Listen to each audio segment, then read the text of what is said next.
Hey there, my YouTube friend. Thanks for joining me today. This is Sam from the Timekeeper. Yes, got another Rolex in. Alright. This time around, customer came in and gave me this watch that is non-running, non-functioning, as you can see.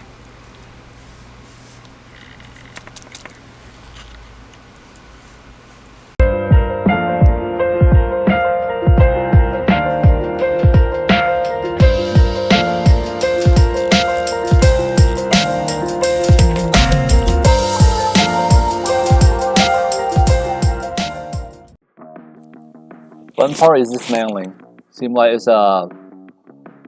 being rough with this watch, but they call it an oyster case for a reason, right? It's supposed to withstand all this somewhat abuse. Well, I wouldn't say abuse. We always take care of our stuff.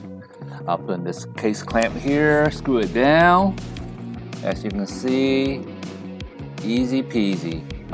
Just take your time.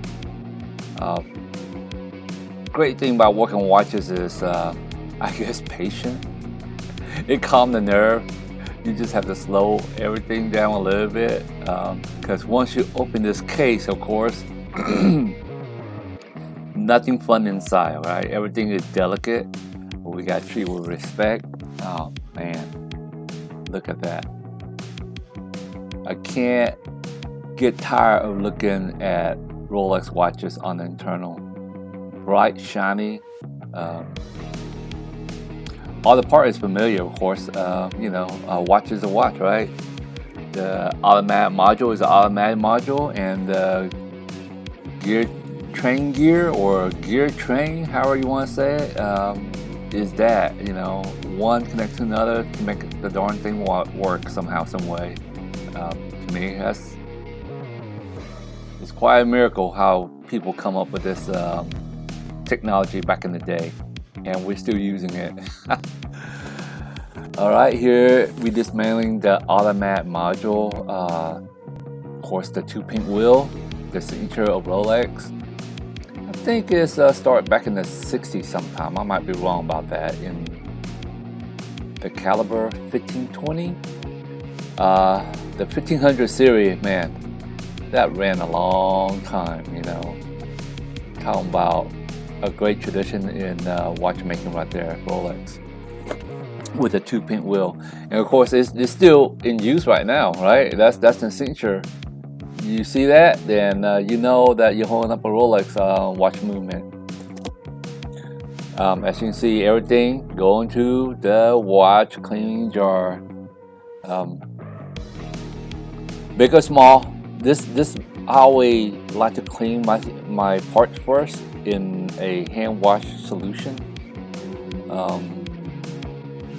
All the fancy work of the watch cleaning machine, the ultrasonic, and all that gizmo. I do use it. I have to use it. It's just part of the watch service, I guess, model or requirement. But that hand washing piece by piece in the jar, I think it does most of the work already for you.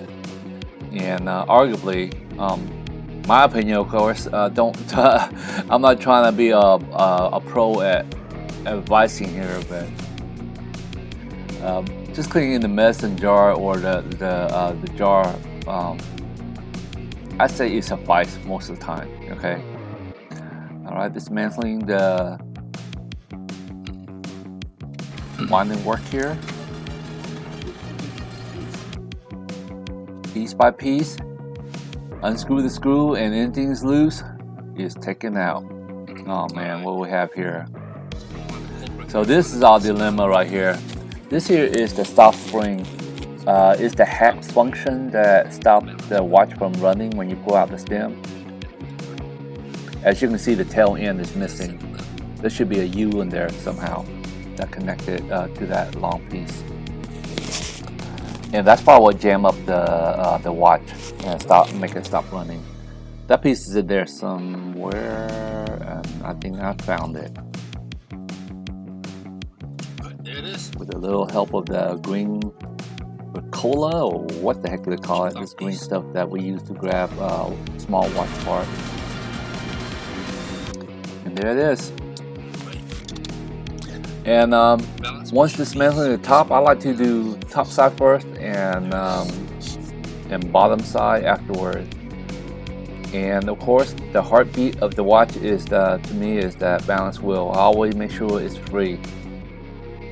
What we do, how we flip the watch, handle the watch. For me, the one thing I always cautious of is that balance wheel. Okay, it doesn't get clunked up, wedge, jam. It will bend, it was warped, bent, or somehow damaged. The watch is not going to run correctly. Okay, carefully taking out. This is the pallet bridge. 2 small screw. There we go. In the video, it looked like I'm very rough with the watch, but to be honest, everything is delicate, and we show very respect to everything we do to the watch component. The filming looked like we're kind of careless, just ripping everything apart. We are, but we're not malicious about it. There we go. I think that's the crown wheel and then the crown wheel seating. Every part of the watch that we take out have to be replaced back in this proper place, okay? Because everything is connected and they all function as one. You hear about mechanic putting an engine together and there's still a couple of loose screw, or not loose screw, leftover screw, and the engine runs just fine. I'm not a mechanic, okay? I'm not a mechanic. But you hear that story and they say, oh, it's okay. It's okay. You'll be fine. Your engine won't fall off of the car while you're driving down the road, right? Well, when it comes to watchmaking, yeah, every single screw, everything is there for a reason. And what we take out, we put back where it's supposed to be. All the screws look the same, of course, very similar. But believe it or not, they have different height.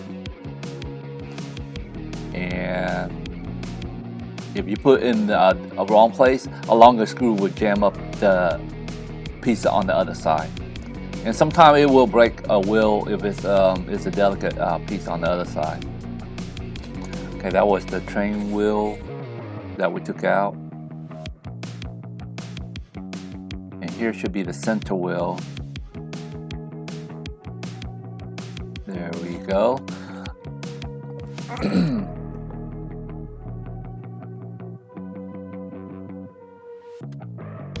See, I'm a avid collector when it comes to comic. Every damage, scuff, dent, bend will bring down the grade of the book, and the value will depreciate greatly.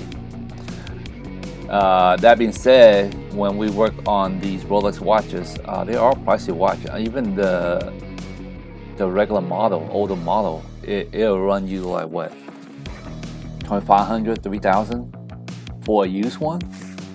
Now, new stuff, I'll be honest, I can't touch. I don't play with the new stuff. I can't afford it, so that's out of my realm, okay? But these older used watch, we still have to treat them with respect. So when we do dismantle and put together, we try to leave a minimal of tool mark as possible on the parts, okay?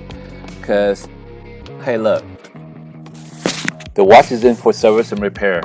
It's our job to make it better, not to make it worse, right? Put unnecessary pit, groove, or scratches on there that wasn't there before. That's why one of the things I don't like is dealing with these metal tweezers to pick them up, because sometimes they do leave a little scratch not microscopic, but if you look carefully, it does scratch your watch part. And it's unfortunate.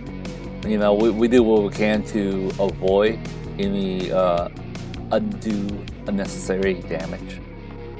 But hey, it happened. All right, here we go, cleaning that long mainspring that is wound up into the barrel. This is like, as you know, the muscle of the watch. It gives power to the watch and push the train wheel forward and move all the wheel and of course the hand. For most mechanical watches that I dealt with, I would say the mainspring need to be well cleaned and can be reused. I worked for a gentleman before. I was apprentice for this one gentleman before. This is back in the 90s, of course. His thing is, he don't care. That mainspring had to be discarded, and he gonna put a new, fresh one in. And that is his. You know, that's how he operates, and you have to respect that. But back in the day, we can call up like Casker, which is a part house, or Livesay, and we just, or Macau, you know, naming some of my favorite part house back in the day. They're probably still in existence, and we just order mainspring and it come in, you know, relatively cheap. But nowadays, you know, these these watchmaker, they don't sell parts back to the public anymore. You have to send in to the repair service center. So we're using the mainspring is just, I guess, is a must nowadays. You know, we can't just really get new part how we used to, like we wanted to. So proper cleaning is essential right here. You cannot clean enough. All right. I know these are, I guess, self-greasing or self-oil mainspring, and I guess the technology is there, but for me, I add a little bit grease to it. And that's why you have the grime and the nastiness that we have to clean out on the mainspring.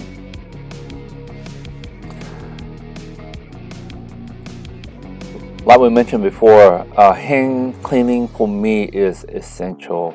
And as you can see right here, using the wood peg or stick to clean the pivot hole. I don't think if you put that in the machine, ultrasonic or even watch cleaning machine with I usually use the L&R cleaning solution.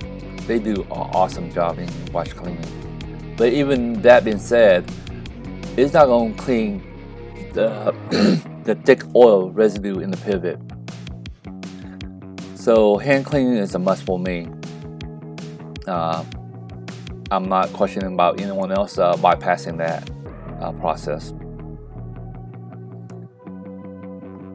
Here, fit the part in however you can. The part tray, usually the basket will hold 3-part tray. So there's no right or wrong. Move around, shift around, just make it work.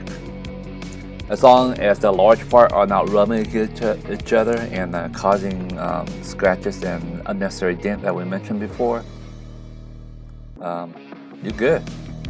You're good. Okay?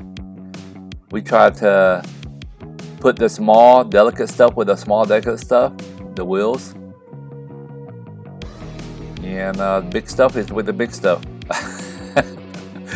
It's simple, right? Easy explanation. Here's my ghetto breakup. So if anyone who want to criticize me on that, fine, I take it. Because everything, all this is behind the scene. You know, when the customer brings in the watch, he don't care how you clean it, as long as you don't use unnecessary damage. They have a little race out there on the road. Okay, be safe, guys. Anyhow, this is all behind the scene. As long as you hand the watch in good working order, that's all they care for. All right, the part is clean, and look at that, man. Oh wow, wow. Even the mainspring is bright and shiny. Like I say, this here, a lot of people just put a little bit of grease on the hole and the sidewall. Me, hey, you know what? It doesn't hurt to grease it up. Just grease it up, man. Of course, less is more, all right? Because grease spread. Okay, all you need is a little grease, and you rely on the moving part to spread it, and it will. Don't really have any issue of grease running out, because I have worked on watch before. I think I'm just guessing people put too much grease in there, and when we open the mainspring, it just like everywhere. That's unnecessary. You know, when it comes to watchmaking, less is more when it comes to grease and oil. Okay, as long as you have some where it needs to be, that's all it needs to be. There we go. How satisfying was that? Hand wound a mainspring. Of course, I have the tool to wind the mainspring too, but I don't know. It just, you're used to something, you just do the way you want to do it, and hand wind and mainspring just give me some satisfaction somewhere. So, you know, having fun at work is everything, right? Why not? And we just snap in and close the lid of the mainspring. Clean out any oil residue, any unnecessary dirt or grime that I caused for handling the mainspring barrel here on that. God, that green stuff, that Ricola. Man, Ricola sounds like a cough medicine. You know. Of course, the most delicate part is the balance wheel. Put in a clean solution here, and just by using the blower and blow it, agitate the solution, it does help out clean the hairspring and whatnot. Of course, this is not it. Okay, we dry it, blow dry it, and we still have to dismantle the jewel cap and the jewel cap. Yeah. But one thing at a time. All right, let's clean out the balance wheel and the hairspring. Now, if anyone want to take this hobby on or this job on, I just remind you, whatever you do, take care of the balance wheel. It is the most delicate part, and it is the most priceless part. Hey, damage that you cause damage that happened, okay? And when it happened, all you can do is cry about it. There are seasonal professionals where they spend a lifetime of manipulating hairspring and the balance wheel. I'm not at that level, okay? I'm just a technical guy who dismantle and reassemble the watch. So yeah, when it comes to the balance wheel and the balance, yeah, I just take my time, take my precious time. I don't care if it take a freaking 15 minutes or 45 minutes to clean it. Okay, it's time well spent. I will emphasize that it was time well spent. Do not rush when it comes to this part right here. Well, you shouldn't rush anyway when it comes to watch repair, watch service. All right, it takes time to make time run correctly. So, all right, we just order the jewel and the jewel cap, and we carefully drop them back in where it should. It should just lay right where you need it to be.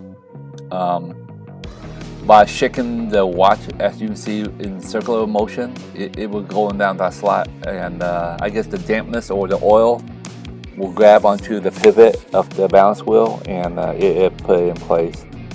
Of course, secure the two prong for the what is it called? The balance jewel spring. Oh man, everything have a technical term. Oh my gosh. And there we go, man.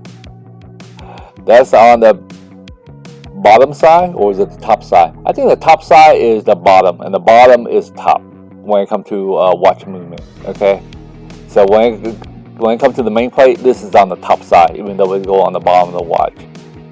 And the bottom plate is the top of the watch where the dial go on. Go figure, right? A little bit of grease right there for the barrel, and of course the center wheel. Okay, like I say, less is more. Do not grease it up like a freaking grease monkey or whatever you want to call it. All right. Make sure everything on the pivot is set up correctly before you screw anything down. As you can see how fine those screws are. You don't want to misalign. You don't want to over tighten. You don't want none of that. Okay. So we got to take care of our part. Oh man, look at that. Look at that. Everything coming into places. Here we are securing down the bridge for the barrel. It usually come with this watch model. I think come in 3 screws. The larger screw, of course. And check and check and check. Make sure everything is nice and loose, right?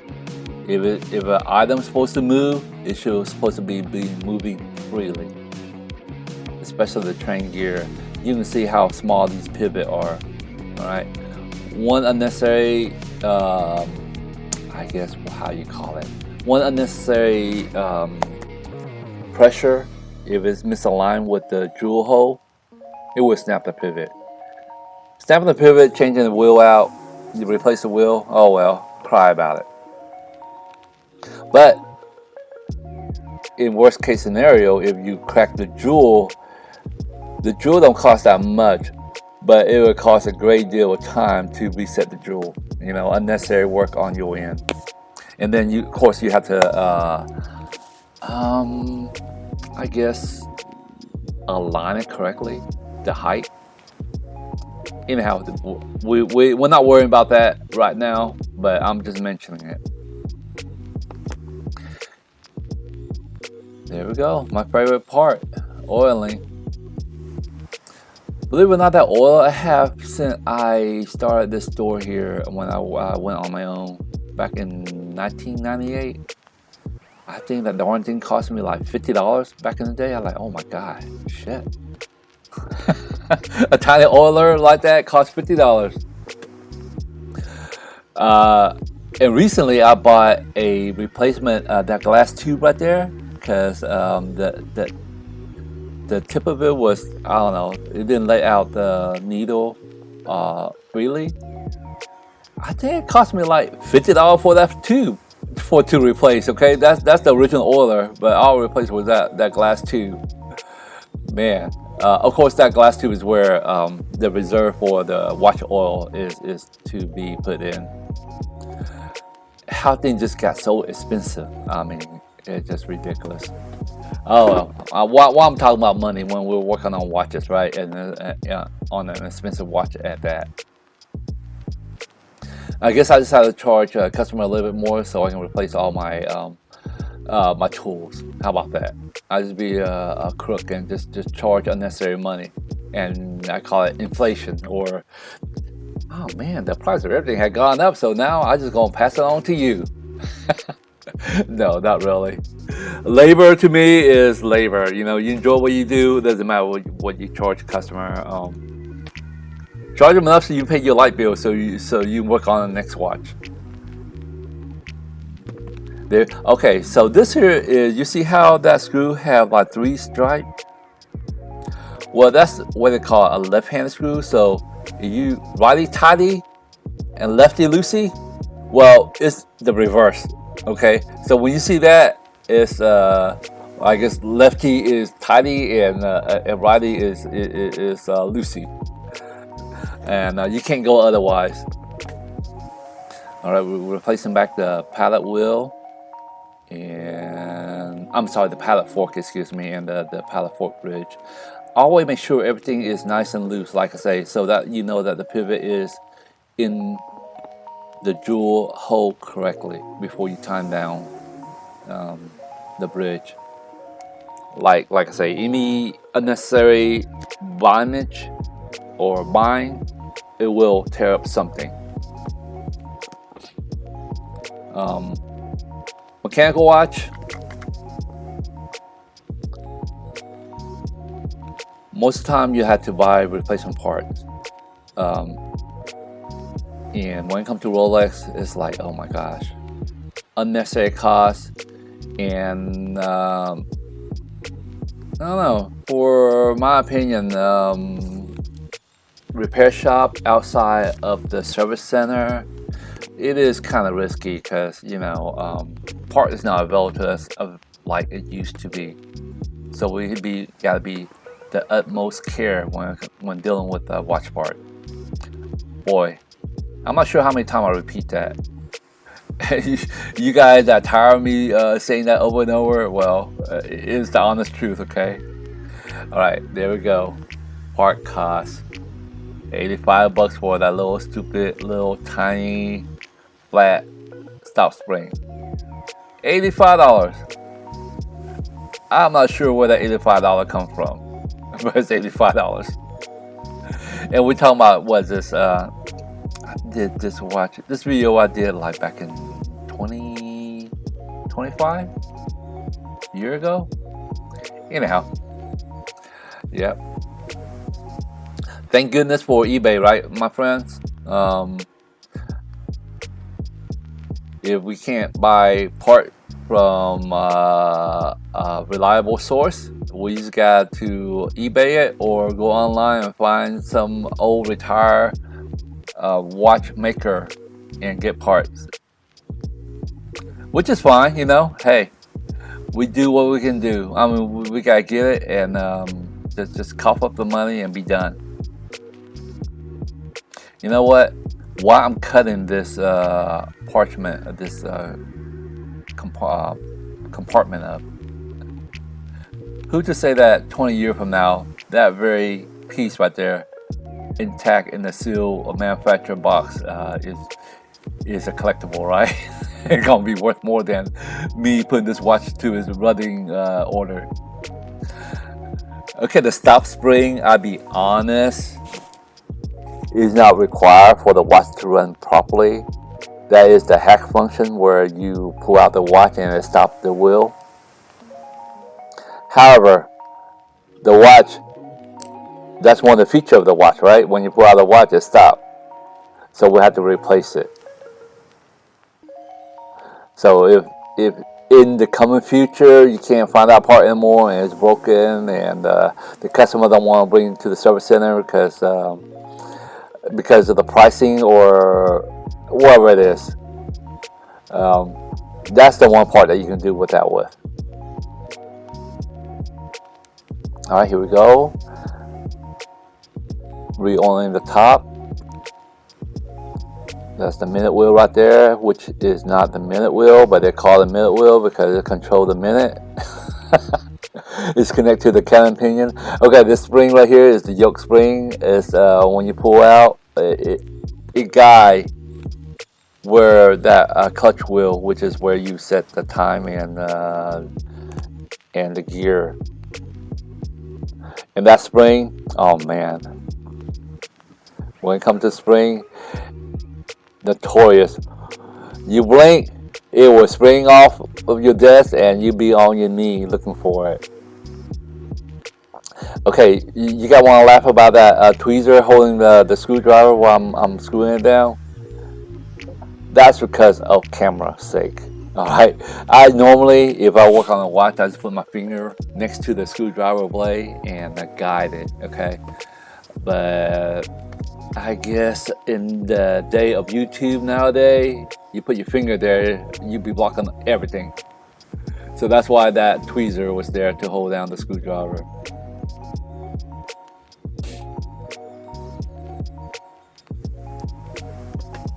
All right, everything get a little oil. Sometimes if you forget some oil, on Rolex watches anyway, sometimes when you forget to oil a part, a lot of time you can get away with it because everything is so nice, polished, and smooth.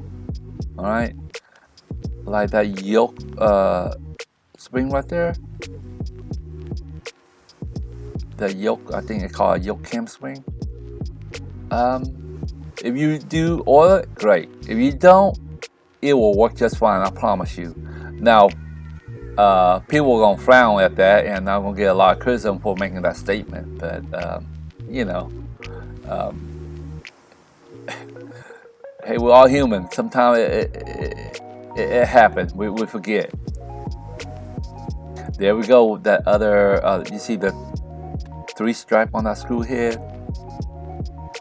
Righty, what was that? Lefty tighty and righty loosey. Yep. As always, we always check our the freedom of the movement of the gear.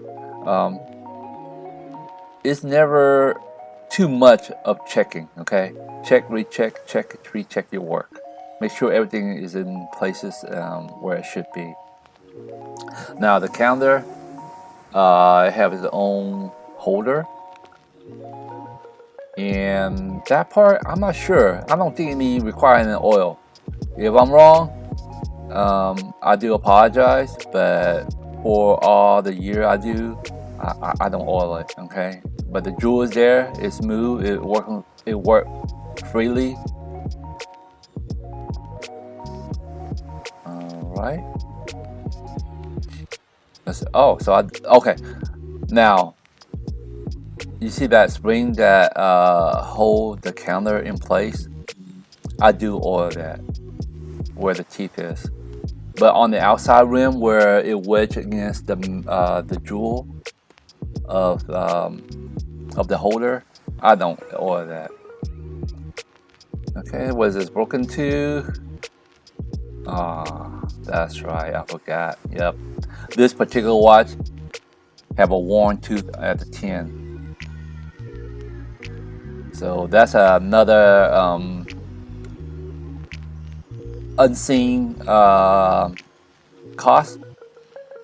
Hey, the darn wheel is made out of aluminum. It does have wear and tear,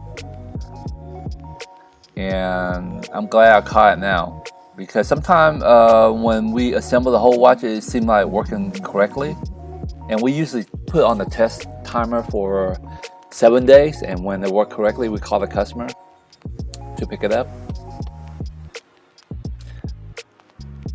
But you know, every watch it have 31 day, right?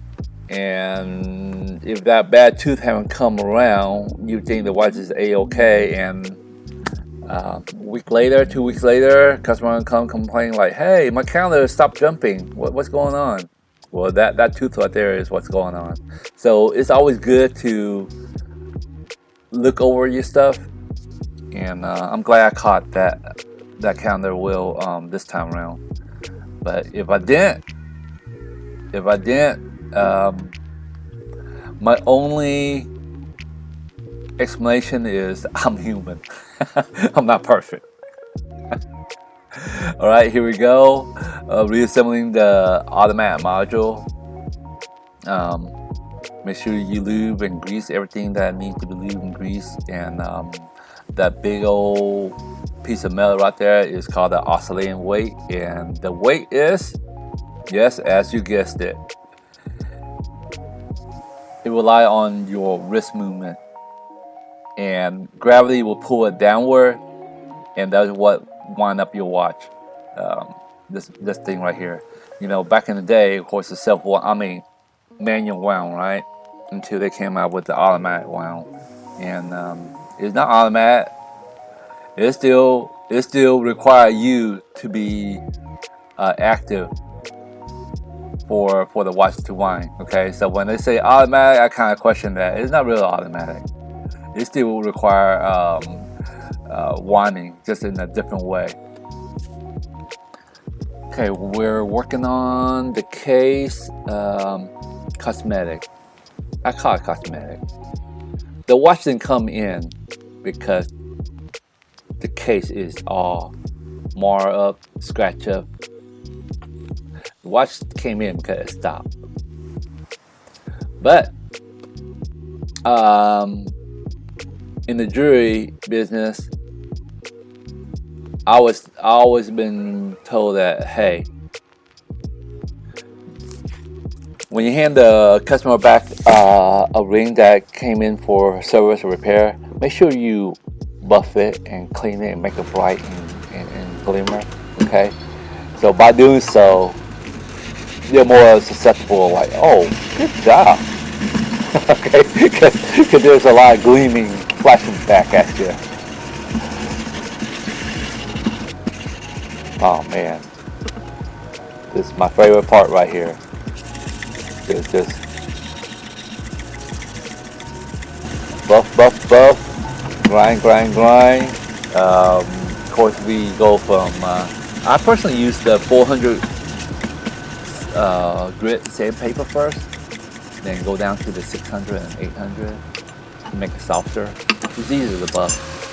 All right, this here is called. I'm not sure what it's called. Anyhow, we put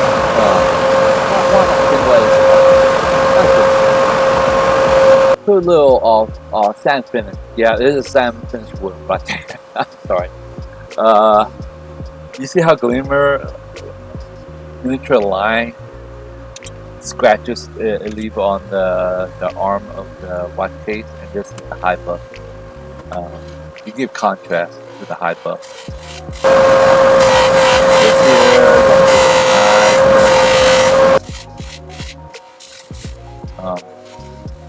Little work. This here is when people pick up the watch, they say, "Oh man, it looks new." It's not new. Okay, we just playing tricks on your eye. We just clean all the dirt and grime out of your watch case and band, and we give it a little buff, and there you go, beautifying. All right, okay, man, the date wheel came in. There we go. another cost. Let me see. I forgot how much this cost me. I didn't write a note on how much it cost me. Oh well. Life go on, right, guys? Oh wow, this is well packaged. They have an inner liner. I mean, the outer shell and the inner liner. You don't have to worry about this baby going anywhere. Of course, movement of anything will cause scuff and scratch, even if it's in its proper casing. So I guess that's why they pack it down so well. Man, nothing like fresh part, right? Wow, look at that. Nice. Of course, that white background, and of course, these watches have a white dial. You're gonna look pristine, all right? Because over time, these painted date wheel, it does get how you say yellowing, a slight yellowing. Oh man, what did I do to that part of the video? Okay, well there we go. But patina. I guess over time, and you know, in different climate, it ages differently. I guess you're in a bright area or you're more of an outdoors guy. And it does get a little bit yellowing. Man, look at the beautiful teeth. Snap. Yeah, that's how it's supposed to be. Oh, there we go, the white dial. I always like this Roman numeral dial for some reason over the stick. Or even that the number. You know how the number the Rolex have, was it at the 6 and the 9? I like this better, the Roman numeral. Alright, 7 hand. I don't believe in 7 hand right at the 12, okay? So if anyone who want to criticize me, shove it. I was taught when I was apprenticing at the other 3 places that I did apprentice at. They always say, "Hey, make sure that your counter jump after 12." People appreciate that. Now Rolex, if you take your time, Rolex watches, if you take your time, you can make it jump right at 12. So in that aspect, you would try to align the minute hand first, and then you take it out and you put the hour hand and the minute hand in afterward. But me, hey, that's how I was informed, and ain't no crazy man gonna stay up midnight and say, "I want to make sure this my watch jump right at 12," right? If that guy is out there somewhere, oh man, please avoid me, because I'm gonna be mildly disappoint you. All right, a slight hammer on the second hand, and we are all good. Proper alignment is everything, and make sure all the hands are, I guess, parallel. A lot of times you can do great service to a watch, but if your hand is not parallel, you're gonna get caught up somehow, some way in the course of the rotation. And a lot of times that's how that's why people bring back their watches. Like, let's stop. Just always stop right here. You know, at the 10 and the 8, or the 5 and the 4, and wherever it is. And that's a lot of time. That's the reason why, because of the hand alignment. It touches each other. The good thing about these Rolex watches, not the Celine, of course, the thin model, these sport watch model, the spacing between the hour hand and the dial, the hour hand and the minute hand, and the minute hand to the second hand, and the second hand to the glass, the crystal. Ample amount of space. There should not be any excuse for these watch hands to stick to each other. But that being said, you work on other watches, you need to be more careful with that. And so it's just a good habit. Just make sure everything's aligned. I mean, simple thing like that, why skip it, right? Okay, let's press down the darn thing. Let me excuse myself and answer this phone here. It is a business. Sorry, I'm back. So here we go. Pressing down on the watch bezel. Oh, I'm sorry. The phone call was someone gonna bring me some jewelry to repair. But anyhow, there we go. So rotating the watches back and forth would give a uniform press. Okay, so we don't want them, lopsided bezel. One go down further than the other, and try to press the rest down.